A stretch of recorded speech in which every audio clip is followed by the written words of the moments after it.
So thank you, Megan, and welcome everybody to ELN Implementations, why they fail to realize their full potential. Before we get started on the actual webinar, I just want to introduce myself to you. I am a client services manager at CSols. Have been working in informatic systems for over 25 years, working with informatic systems primarily within manufacturing quality and within lab informatics. So have significant experience in LIMS, ELN, CDS, SDMS, etc. from the lab, and ERP, MES, and EBR from the manufacturing environment. I've worked in a number of different industries, always within the consulting industry, but I've worked with pharma, biotech, chemical, and petrochemical. So during those years, I've picked up a fair amount of knowledge of lab and lab information processes and workflows, and along with picking up that knowledge, a lot of knowledge of IT as well. So what are we going to try and do today? What we're going to try and do is answer the question why ELN implementations, why they fail to realize their full potential. And the way that we're going to do that is I'm going to start off with an example, a simplistic example to try and demonstrate the difference between success and realization of full potential of ELN. And then what I'm going to do is dig into, if you like, from a historic perspective, the promises that ELN has offered, the barriers that they have faced, and the results accomplished, both in the past by the early adopters and in the present with the current adopters of the ELN systems. Then we're going to sort of peek ahead a little bit into the future to imagine what is waiting for us around the corner. We're going to wrap up the overall webinar with just a review of how you balance creativity and structure. As we go through the webinar, you'll understand the need for structure in order to accomplish many different business goals.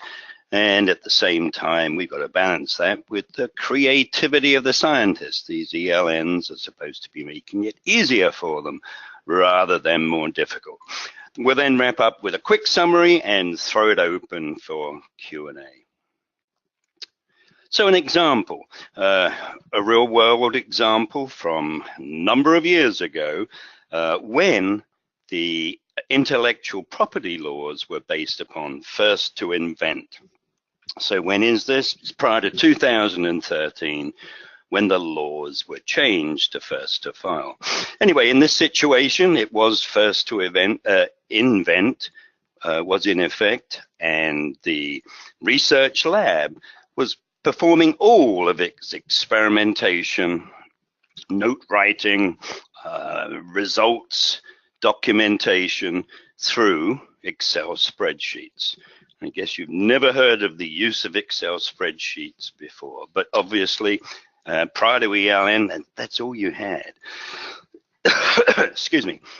And in so doing, scientists were given complete freedom over the documentation of their experiments. And what did that really mean? Well, it meant that was almost no consistency between one scientist and another when they wrote up experiments. Even if they were working on similar materials, they may be using different naming convention for those materials. So you can imagine in an organization that operates like that, the sharing of data is very difficult. It really is. The paper lab notebook in this example was just a repository for individual scientists, if you like, memory dumps. Excuse me. So the driving factor towards using an ELN in this case was IP protection. And the solution that was chosen was an ELN. So let's talk about how it was implemented, and then we'll think about whether it was a success or not. So how it was implemented was the ELN was really used as a repository for the experiments that the scientists were conducting. And when I say a repository, I mean it in this manner, that they did not change the way they operated. They still used Excel spreadsheets. They still got printouts from instruments. They still were able to capture PDF chromatographs. And what they did was merely, instead of stapling it or into their lab notebook, they inserted it into the electronic repository. So what did that really do? Well, there were timestamps and e-cigs and audit trails associated with the work that they were doing, but it wasn't very granular.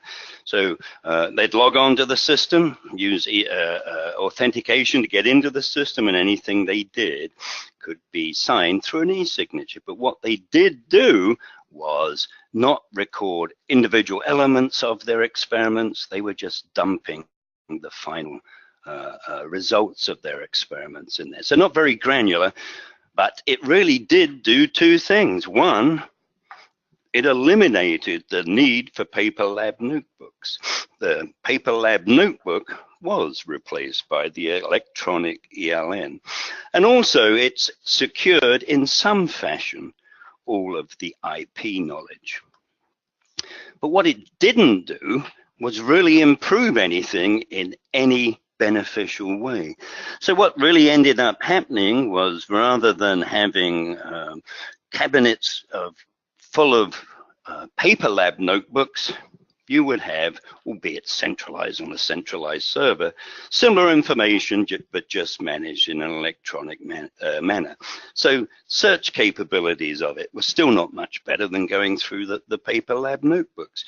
It was very difficult to find specific experiments or compounds, even if they were your own experiments or the compounds that you were working with. And in general, it was no real change to the scientists' daily workflow, with the exception of some additional steps that they had to do to put it into the ELN. So if we look at this particular example, very simple, I know, we got to look at it from the perspective of what was the business trying to accomplish? Well, in this example, all they were trying to accomplish was the protection of their intellectual property, and they wanted it secured in an electronic format. And so they accomplished that. So from that perspective, the project was a success. But did it realize the full potential of the ELN? Absolutely not. In fact, it hardly touched on the capabilities of the ELN at all. An example just to sort of to get you thinking about success and full realization. So now we're going to go through and look at the overall genesis of ELN. We're going to look at it from the past, we're going to look at it the present, and then we will peer into the future.